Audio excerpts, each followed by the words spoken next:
Assalamu alaikum wa rahmatullahi wa barakatuhu. ‘Yan uwa barkanmu da sake saduwa a wannan sabon darasin namu.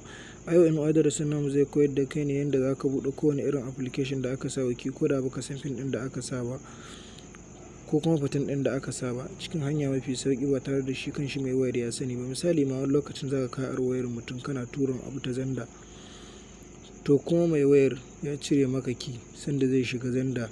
Bayan ya cire maka key ɗin kamar haka, to sai ya tafi wani uzurinsa ya barka da wayar.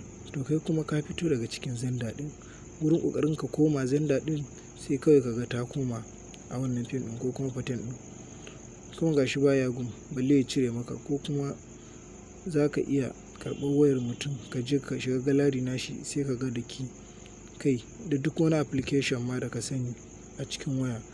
To ga dai hanya mafi sauƙi yadda za ka fitar da wannan key ɗin, kuma gashi duk inda kake so za ka shiga duk inda kake so. Bayan ka gama kuma ka mayar mishi da key ɗin sa kamar yadda ka karɓi wayar. To jama'a, ba tare da na ɓata muku lokaci ba, mu je kai tsaye ga darasin namu. Amma kafin nan, dan Allah, idan kai baƙo ne a wannan channel ɗin namu, kar ka manta ka danna mana alamar subscribe wato ƙararrawa, yanda daga mun saki sabon bidiyo zai zo maka kai tsaye. Har ma idan bidiyon namu ya burge ku, za ku iya ɗan danna mana like. Mun gode. Mu je zuwa ga darasinmu. Yawwa, yanzu misali bari ku ga in shiga gallery ɗina. Ina gallery ɗina. Misali yanzu kun ga na shiga, yanzu bayan da za a iya fitar da shi sai da key. To kun ga, to yanzu ma misali mu dawo zanda ɗin. Yawwa, kun ga yanzu duk inda aka yi ta riga ta yi. Kun ga yanzu na danna haka na shiga sannan za ta buɗe. To bayan misali ka fita haka, za ka buƙaci wani lokacin ka ƙara komawa zanda.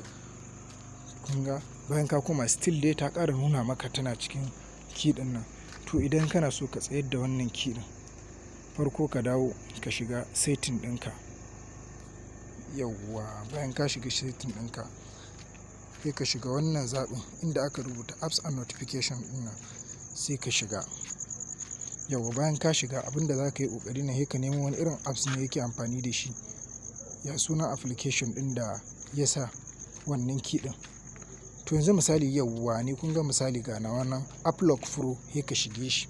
Bayan ka shiga sai ka zo ka yi force stop misali nan. To kun ga idan kun danna sai ku yi OK. To bayan nan sai ka dawo, bayan ka dawo sai ka ƙara shiga. Yanzu misali mu dawo gallery ɗinmu. Yanzu kun ga na shigo gallery na kai tsaye ba tare da ya tambaye ni wani key ba, kuma still zan iya komawa zanda ya ce. Kun ga babu dai inda ba zan shiga ba. Kun ga duk inda na so zan shiga. To yanzu idan na buƙaci kuma in maida wayan nan key saboda kan me ita ya gane, zan fito ne in dawo.